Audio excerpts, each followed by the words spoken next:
Well, it appears that the big market crash is starting to happen. We saw the one day the Dow went down 666 points. I don't know if that means anything, 666, but in itself. And another day it went down around 1,100 points, which is the largest point drop ever, but not the largest percentage drop.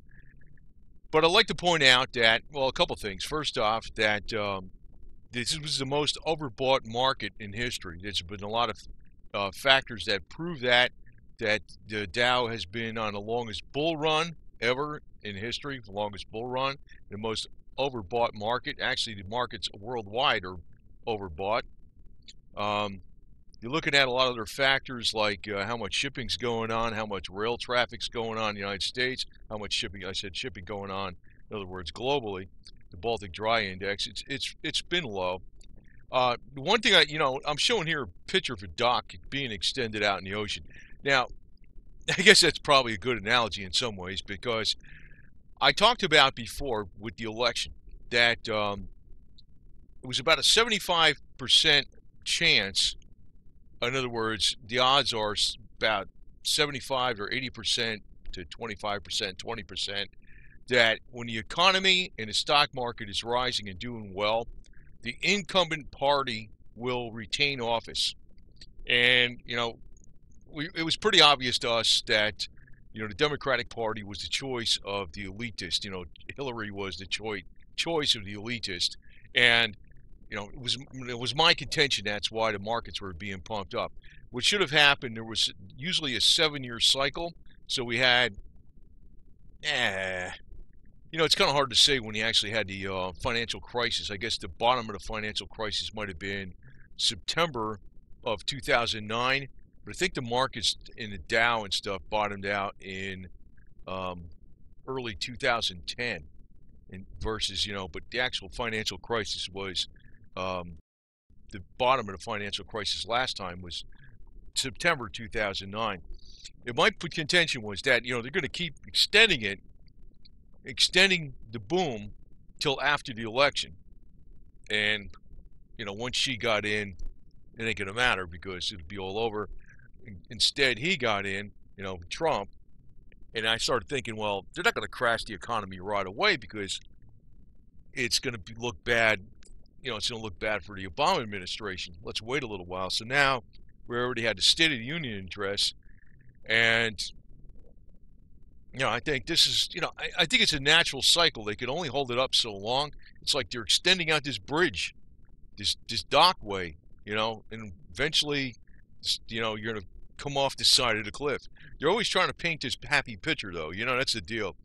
It actually, I tell you the truth, a lot of the economy is psychology. There's a lot of truth to that too, and that's one reason I don't really like these doom and gloomers that are constantly pitching the doom and gloom. But the other side of it is this: you gotta base things upon reality. In other words, numbers have to represent some hardcore tangible assets or function or productivity or something. They just can't be fluff. That's when you're talking about presenting a false picture.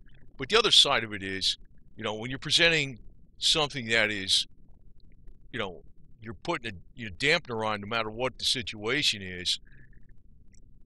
Well, let me tell you this little story right now, a couple of little stories. First off, when a business actually is in business, sometimes you'll see, they were in business for the last 30 years, 50 years, or maybe 120 years.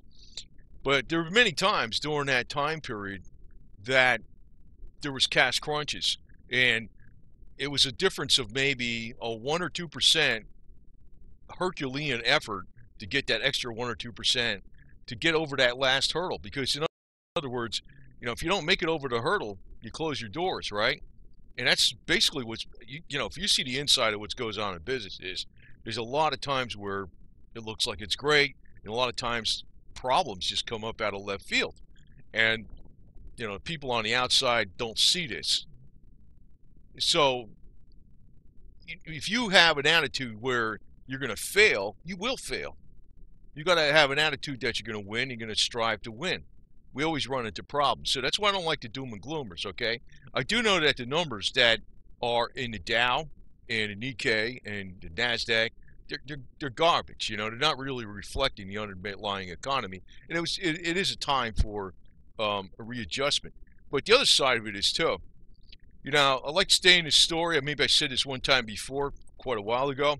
It was about a guy during the Great Depression. He had a hot dog stand located near a train station, and there was people coming in from the train. There was construction workers working in the area. They were transporting goods on the train, and he was selling hot dogs. And he sent his son off to college some years earlier, and his son comes back from college. And he tells his father, "Don't you realize there's a Great Depression going on?" The father was like, "I didn't know that." He says, "Here I am. I'm out here, you know, trying to build my business. I bought more ovens. I built a little more expansion on the, you know, the shop or whatever it is, the restaurant or a little facility where I make the hot dogs. And, you know, I'm out there every day. Hey, get your hot dogs, get your hot dogs." And, you know, it didn't look like there was a Great Depression, but he looked at the newspaper article and the headline saying, yeah, there's this Great Depression going on. So he stopped going out there trying to sell. And what happened? Hey, he made a self-fulfilling prophecy. So if you're going to be over there sticking your nose in the books and reading doom and gloom all the time, you're going to sink like this girl right here. You know, you're going to be saying, you know, if you can make your own reality.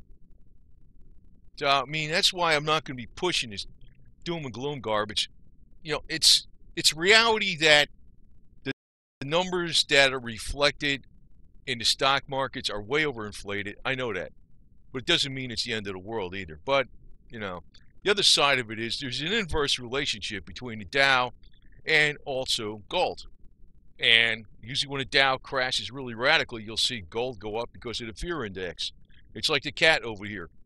Cat holding its own feet. Hey, you know, I'm going to hold on to gold. The cat doesn't have any gold. It holds on to his own feet. That's what it is, okay? I mean, that's really what it is. I mean, it's not like you're scared.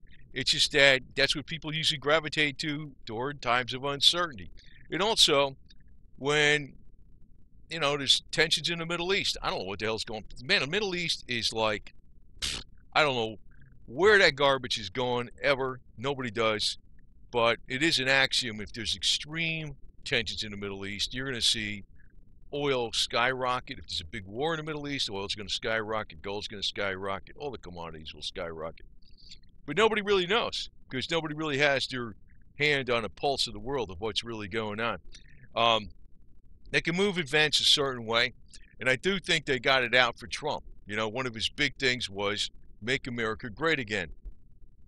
You know, I don't know whoever, you know, I think Trump was very much aware that the stock market was way overinflated. He even said so during his campaign that it could, you know, it could come crashing down. He said some kind of words to it, even in the first quarter of his administration back in 2017. But I don't think that, you know, that would have pinned it on Obama clearly.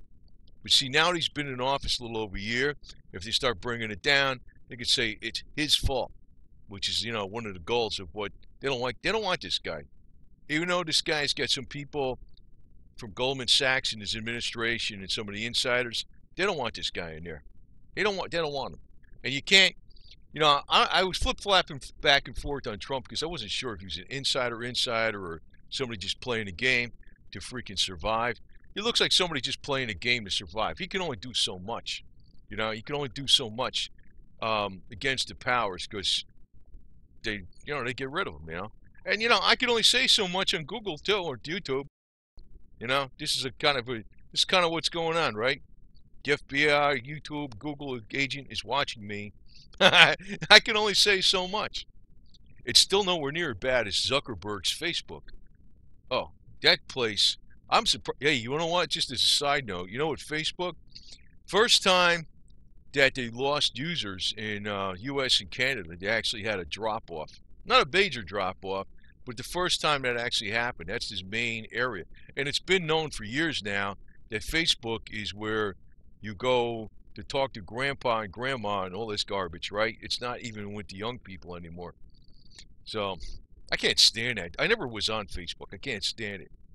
You know, but, I mean, YouTube is not perfect, but then again, you know, I don't think it's YouTube people that are making it the problems. It's Google government or the CIA that bought Google or owns Google or some crap that bought YouTube. And, you know, I mean, people, I think, in work in YouTube don't really want to have their freedom squashed, but they got their arms twisted. But anyway, I can only say so much on this damn thing. So anyway, but fixing the economy is just kind of like fixing a bike. You got to get down there in the hands and knees and do it. It's not something where you click a button, you freaking, give me a link. Sometimes it aggravates the crap out of me. Usually hear this from younger people. Do you have a link? I'm telling you the truth. What do you mean you want a link? Can't you see it's a self-evident common sense?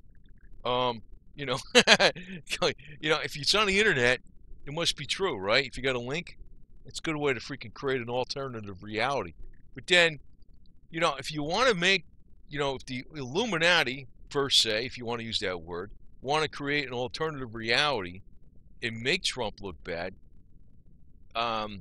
they could fan the flames of freaking negativity and, try to get him out of there, I mean, they're doing that. They've been doing this, and, obviously it looks like pretty much everybody that's entrenched in the government, all these alphabet soup agencies, they're all in cahoots with this garbage too. But the Dow, today, I don't know if the Dow really didn't go down much or nothing, but the Nikkei got slammed over in Japan. It could be rolling over finally. Now, I know George Soros, he made short bets on the NASDAQ back in 2015. He lost like $1 billion shorting it. He was like seriously shorting the markets. It wasn't a hedge, right?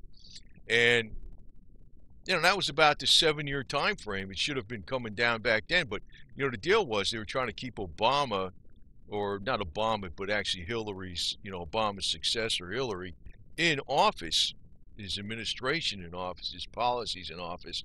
That's why they're keeping everything up. So I think they're going to, I've been saying that I think they're going to pull the plug on the stock market, which it's already overbought, it's oversold, it's been on a high for so damn long, it's freaking cooked. And it's just the way it is. And one thing I'd like to get on with this channel as a side note is I like to put some more stuff about guns on this channel. But unfortunately, every time I've been putting something about a gun on this channel, it's like they say it's advertiser unfriendly. And like, this is probably the only picture of a gun you can ever show on YouTube, with flowers coming out of the end of it.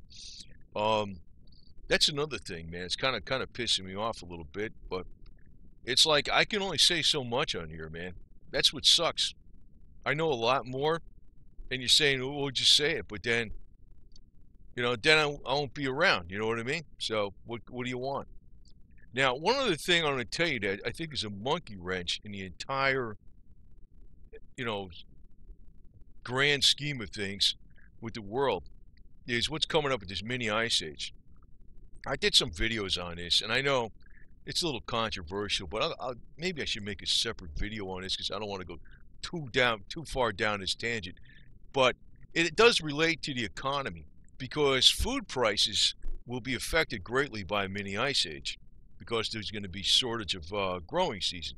Now, this map, the blue area and red area, all the blue area and red area, sometime in the mid 2020s, it could be where snow never melts, even in the summertime. That's how radical it's going to go. Now, why that is not just because of the mini ice age. If this happens, we're screwed. Humanity, the population of the world is going to drop if we don't get into everybody growing their own garden and getting serious with, getting out there and tilling the soil. And I'm talking about everybody from the northern states moving south.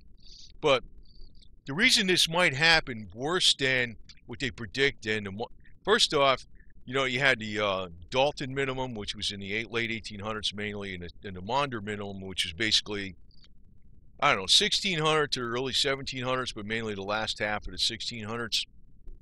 The Maunder minimum, it was the more severe mini ice age.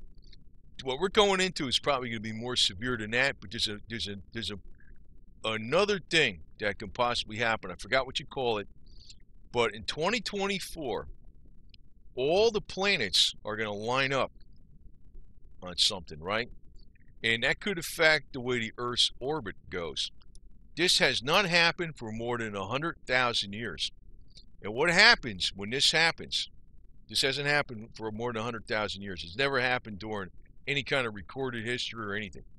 But when it happened the last time, that's what triggered the major ice age, which we went into a full major ice age within 2 decades. So in other words, this next mini ice age might actually be the beginning of the major ice age, which doesn't mean there's going to be a big glacier over New York inside of a day. What it means is that it's going to be so cold that there's going to be occasional snow in upper New England, even in the summer. And as that occurs, you're going to see less shipping traffic in New York Harbor, which, you know, New Jersey, New York Harbor, Long Island, there'll be less shipping traffic going on there. Boston's going to be, you know, pretty much closed to shipping traffic most of the year. It's going to affect the economy greatly. And I think a lot of the economy is going to go south. You know, remember Dixie says the South will rise again. It's probably going to rise again because of the weather. But, you know, that's a side note. But, and that's actually some years away. I think actually the mini ice age is coming on us right now. But, yeah, it's probably 6-8 years away from when it gets really, really bad. And that's going to cause the oil prices to go way the hell up, all the commodities and food. And Jimmy Rogers is going to be right about, you know, his investment in food. Now, I'm mentioning that because that's a long-range thing, but actually that does affect the metals because oil prices, energy prices, and gold and silver and all commodities all tend to run together in an aggregate. I mean, yeah, you might not see that on a daily basis or even like on a monthly basis, but when you're looking at long-term trends, you know, and there's a real serious demand on commodities, a lot of times there's a problem with, you'll see, you know, prices of food go up, which is the commodity, but also silver and gold.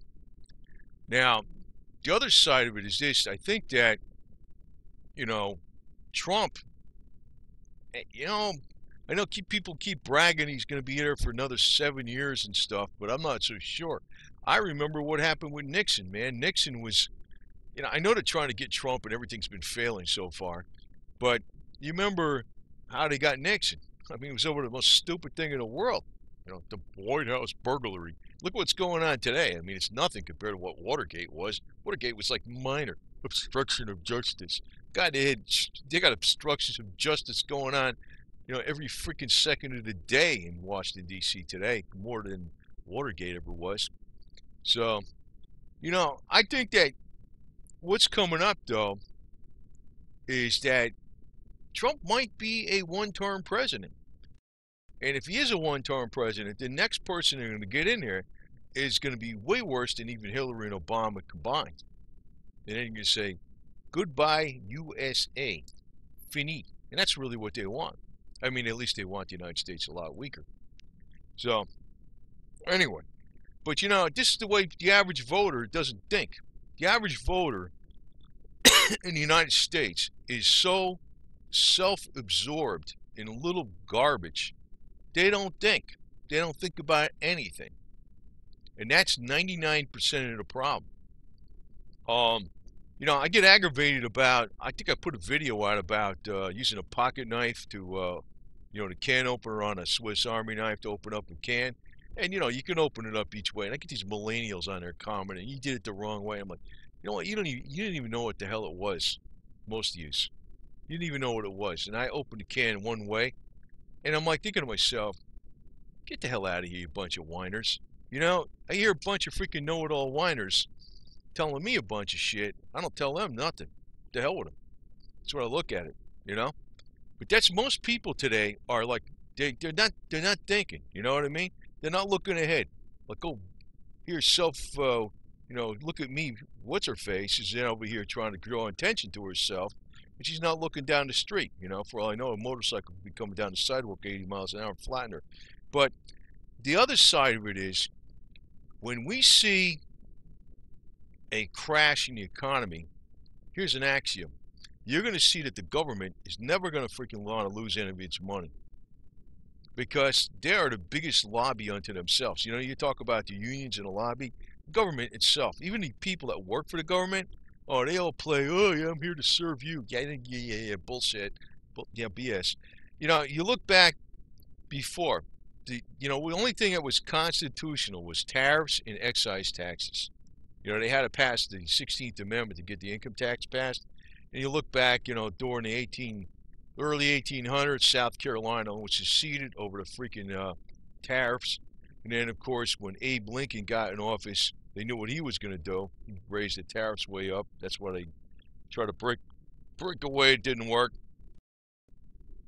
Then in 1913, you got over here, the red is the income tax, right? Never going to go over 1% on most of the people, and you don't even have to file joint household and head of household and all this other garbage. No deductions. People weren't even filing, because it was all cash based, right? Look what happened. World War I. Boom, goes through the roof. Age of normalcy, more or less, drops back down during the Republican time. Gary got World War II. Look where it goes. Payroll tax. Now it almost looks like everything kind of steadied out, but you know what's not hit. You know what's not in this chart is the state income taxes, the gasoline taxes, and the sales taxes. Back in I think it was the 1930s. I think it was 26 states enacted sales taxes, and the other 24 states. Well, actually, at that time there was another. There's 22 more states because there's 48 states, but the other 24 states later on enact. In other words, before 1930, there was, I think, before 1928 or whatever it was, there wasn't any states with sales tax, and they all came about during the Great Depression because the states didn't have enough money. Then you didn't have a gasoline tax. They didn't have that. They enacted that in 1932 because the government needed money. Now, I'm bringing this up for a reason. You know what's going to happen? Say, for instance, if silver and gold go way the hell up, they're going to try to tax the crap out of it. Every single sale. So that's another thing you might want to look at. You might want to look at that.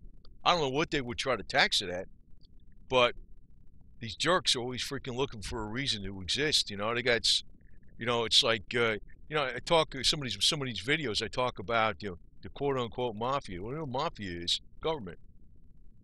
It's an insult calling Italians mafia or Cosa Nostra mafia. Government is. Government is. You're paying for protection. They extort it out of you. And you got to pay those guys to sit there in a chamber to debate things back and forth for what? I don't know what the hell they're doing. Nothing.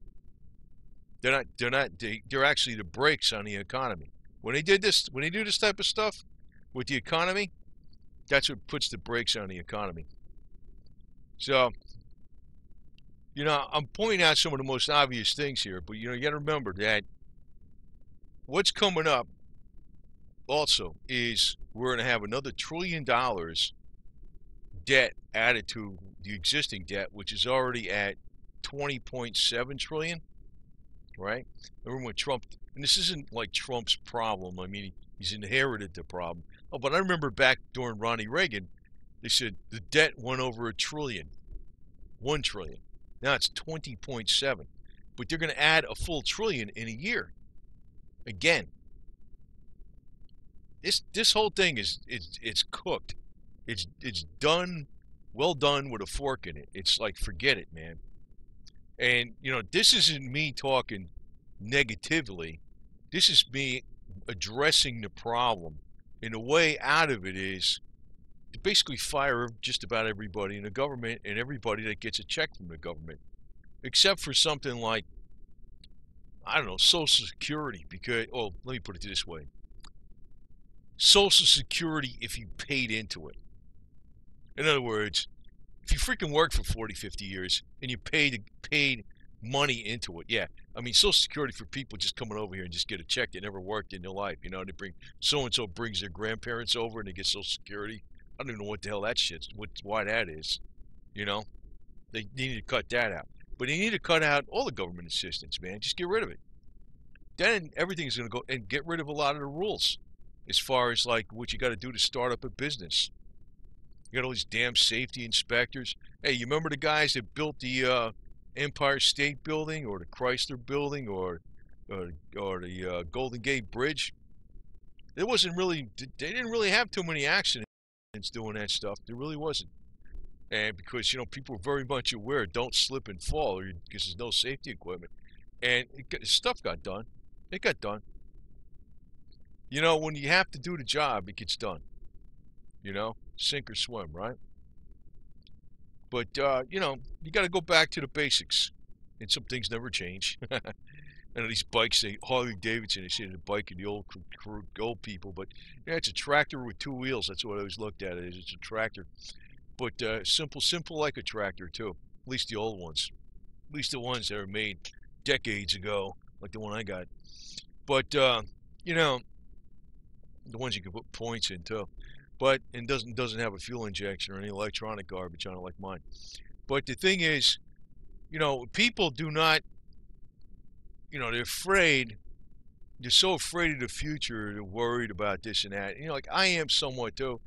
But, I'm doing something about it. I always have my preps. Always got my things ready.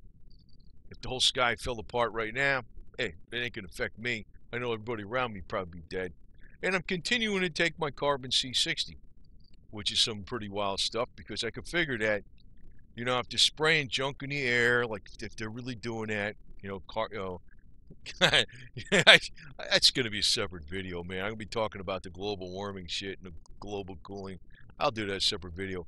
But, if they're spraying stuff in the air that's harmful to your lungs or something like that, carbon C60, hey, pretty much destroys any kind of toxins. I guess one of the things you got to watch out for, though, is that we're being spied on left and right. It's like anything I put out here on YouTube, it's like permanently recorded someplace. I'm like, not just with YouTube, probably with the NSA. But, I got to put it out here. But, I can't put out everything I want to put out. That's the problem. I can't. So, anyway, just put on a happy face. But I think the deal is that we're going to have, well, first off, like I said, the markets aren't reality. They're not reflecting what's underlying the markets right now, right? And they're gonna use this to blame it on Trump. I think I've been saying this.